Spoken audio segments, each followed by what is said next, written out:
Hello and thanks for joining us from our studios in Israel. I'm Aaron Porras here with ILTV's Morning Brief. It's finally happening. Malls, outdoor markets, and gyms are reopening today. And this latest easing of restrictions comes as the coronavirus infection rate is continuing to drop off significantly in Israel. Since the start of the week, there have been less than 100 new cases of COVID-19 diagnosed a day in the country.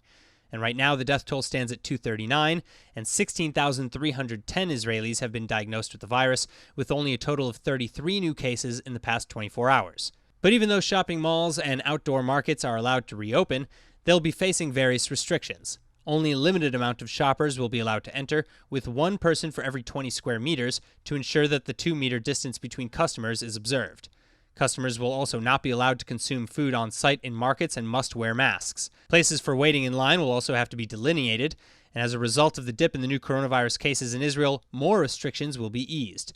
Government-supervised daycares for kids up to the age of 3 will be reopening on Sunday with limited class sizes. And Tel Aviv is preparing to reopen most of its restaurants and cafes by the end of next week. All limitations on gatherings could be canceled by June 14th. But authorities are warning that all of this progress could be taken back if COVID-19 cases spike. Israeli UN Ambassador Dani Danon is loudly voicing concerns today about Iranian terror proxy in Lebanon, Hezbollah.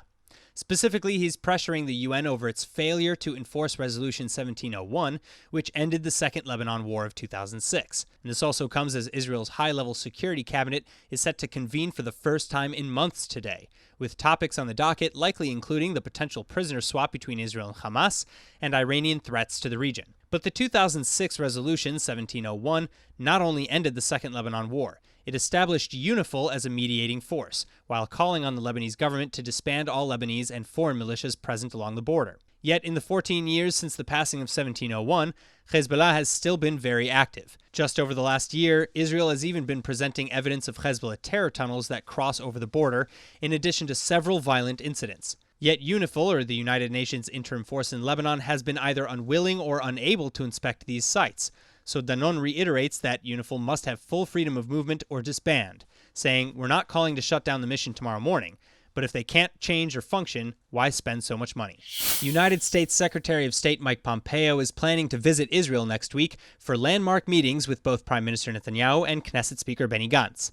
And the senior-level talks are scheduled to include the issues of Israeli annexations and expansions over the Green Line. Meanwhile, 7,000 homes have now been approved for construction in the settlement of Efrat, a move that is drawing harsh criticisms both in the PA and in Israel. PA authorities are of course opposed to the move, with senior members calling it a violation of international law. Then, in his first public appearance since early March, PA President Abbas is again threatening to drop all cooperative agreements with both Israel and the U.S.